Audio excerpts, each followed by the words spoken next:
Ladies, gentlemen, welcome back for another sit-down video with your girl. I'm excited to be here today because we're gonna have ourselves a little conversation. So take this as your reminder to grab a drink and let's jump into it. So if you are new here, you may not know that one of my favorite topics is relationships, being really raw and honest about them on the internet. And so here I am going to gift you with another honest conversation on marriage, relationships, covenant, commitment with one another. So let's jump in to 5 things that I do for my husband that I do not actually enjoy doing. See, here's the catch.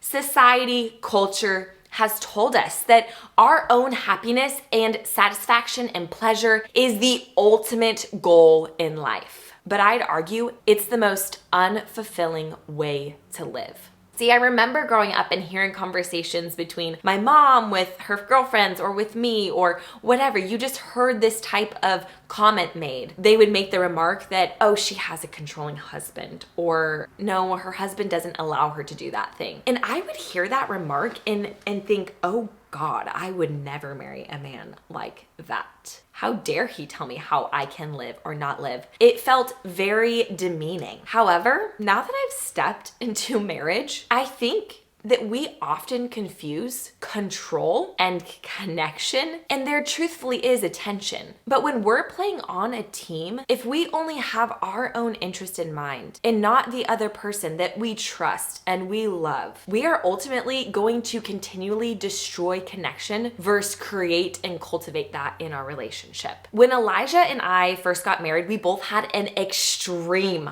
repulsion to any level of feeling controlled by the other person. So much so that we had our own coping mechanisms with that, where Elijah would turn inward and I would flee. I would get away from the situation. And it ultimately never built any sort of real connection between us because we misunderstood what was actually happening in our relationship. See, when Elijah requested of me not to do something, and my lens was that he was trying to belittle me, control me, and be demeaning, I responded in that same way. When I flipped my lens and I could realize that actually Elijah had a need and I had the ability as his wife to meet that need for him and it would ultimately build connection with him, I was all in. So when I realized that I can make powerful choices out of love, there began to be a lot of things that I do for my husband that I don't necessarily love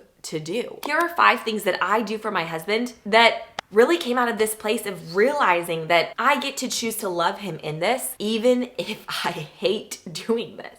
Okay, the first one is I don't go out dancing or to bars without him. See, this is something that was established real early on. If you have seen my previous wife confessions, you know that I have made some pretty brutal mistakes in this area in our marriage. But this was a need that my husband had. It wasn't because he didn't trust me. It wasn't because he thought I would do something wrong. Rather, he just had this idea that, hey, if you're going out to do that, I actually want to know that the environment that you're in is safe. And there's very few places in the area which we live that he feels like is a safe place for me to be. So on rare occasions have I gone out completely with just my girls, and I make sure to run that past him every single time. But for the most part, I assume this is actually an area that I get to say no to something and choose my husband in and build connection versus disconnection, because I have this desire to go out and have a good time that's gonna last for an hour versus tend to a marriage that's gonna last for my lifetime. See, but that wasn't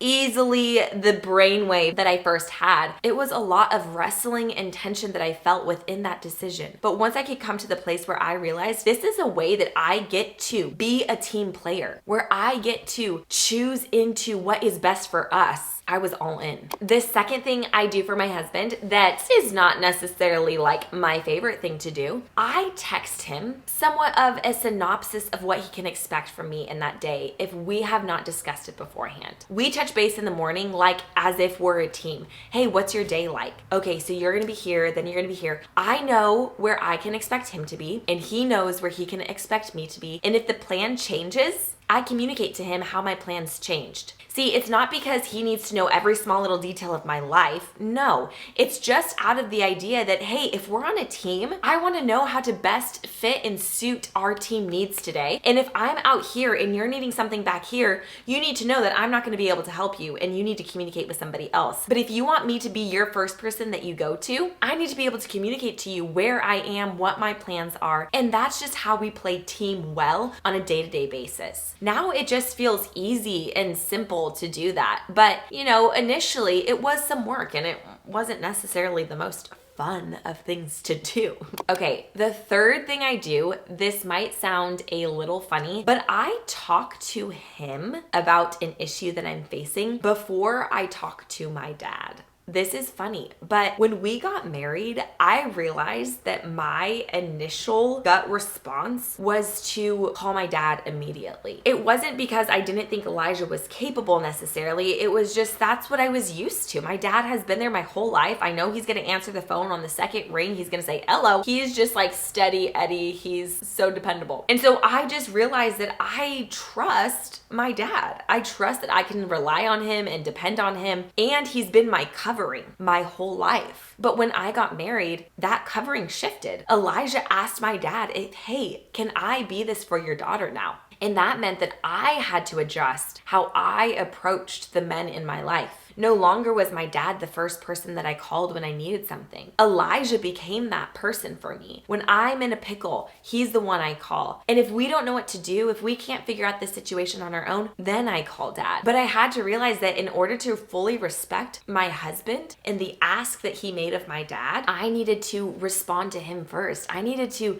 connect with him before I connected with my dad. Okay, this one might be a little triggering. I don't know why. This one ruffled my feathers a lot when we first got married. But I don't leave the house in something that Elijah doesn't approve of. This is not extreme. Like, I'm not talking about where I'm wearing t-shirts and jeans. But if I'm going out all dressed up in something and he feels like it's inappropriate or I shouldn't be wearing that outside of the house, I don't. I simply change my outfit. And that's humbling. I don't know why, but there's been times where I'm like, why do I feel triggered back to being 13 and my dad telling me not to put on a crop top? Like it can feel in that same notion, but again, it's an area that I had to change my mindset that goes, okay, I want to respect my husband in this area. I want him to feel like I'm honoring him. I want to treat my body in a way that is respectful for my husband and vice versa. I would want him to respect his body in a way that honors me. It sounds potentially controlling and triggering, but truthfully, I just have come to a place where I know that this is honoring my husband and I get to choose to love him in this way. Number 5, this is also potentially controversial, but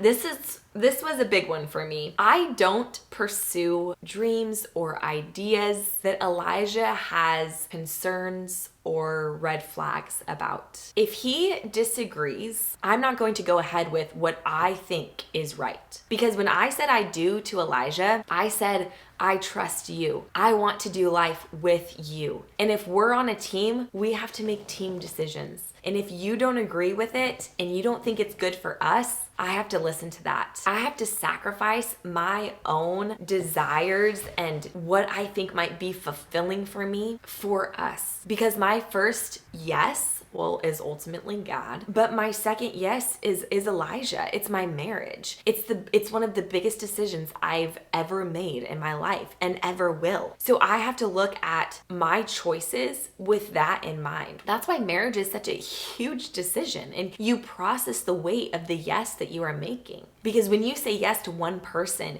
you ultimately are saying no to not just a million zillion other people. You're saying no to a million other things that you could do in your life. Because a lot of the questions that you've had about where you go and what you'll do and how your life will look and be is answered when you commit, when you say I do to one person. So it was a journey. I spent many hours in a counseling office feeling like I feel a little trapped. I feel a little this. And the truth is, there's some decisions in life, there's some dreams that are just inside of you that you need to pursue. You also have to take in consideration that there might be dreams and visions and goals goals that you have for your life that you need to decide on as a couple. And if you're not coming to a place of agreement, you need to get wise counsel. And so that's what I've done in many cases. I've gone to get wise counsel, other voices, so that I can fully see the full picture. And you know what happens when I lean in and I show my husband, hey, I trust you. Hey, yeah, I'm gonna listen to you, even though I feel disappointed.